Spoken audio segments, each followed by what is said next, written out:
খিৰিকীখন খুলি চালেই দেখা পাওঁ ডগমগকৈ জ্বলি থকা একুৰা জুই। সোণ মইনাজনীও দৌৰি আহি বুকুৰ মাজত সোমাই উচুপি উচুপি কয়, মা, দেউতা কেতিয়া আহিব ঘূৰি? আজিকালি তুমি কিয় পিন্ধা বগা সাজ? নিপিন্ধা কিয় সেন্দুৰৰ ৰঙা ফুট?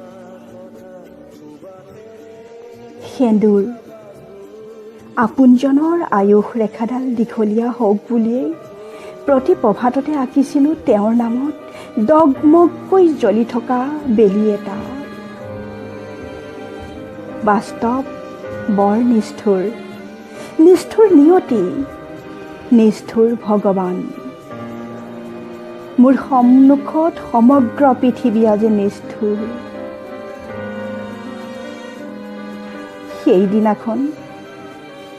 সেইদিনাখন মোৰ সন্মুখত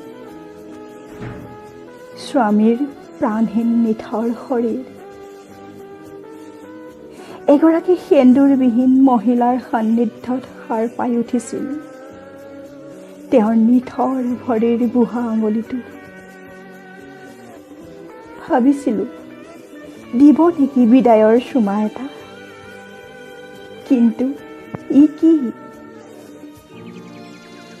মোৰ কপালৰ ৰঙা চাকিগছি নুমুৱা ই আকৌ শুই পৰিছিল আঙুলিটো।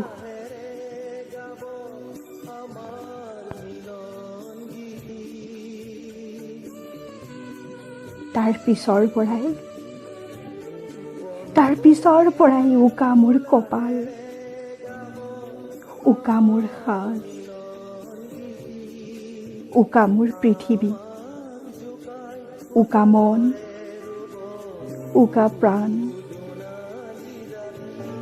যেন মৌন এটুকুৰা শিল। সমাজত নাম পালোঁ বিধৱা। কোনোবাই ফুচফুচাই কয় কুলক্ষণী, কোনোবাই কয় বিধাতাৰ লিখন। কাৰোবাৰ ঠাট্টা অৱহেলা, কাৰোবাৰ লোলোপ চাৱনি। বৰ অসহ্য লাগিছে। বুকুৰ প্ৰতিটো কোণ বৰকৈ বিষাইছে। চাওঁ, খিৰিকীখন জপাই দিওঁ। বৰ অসহ্য লাগিছে। বুকুৰ প্ৰতিটো কোণ বৰকৈ বিষাইছে। চাওঁ, খিৰিকীখন জপাই দিওঁ। খিৰিকীখন জপাই দিওঁ। খিৰিকীখন জপাই দিওঁ।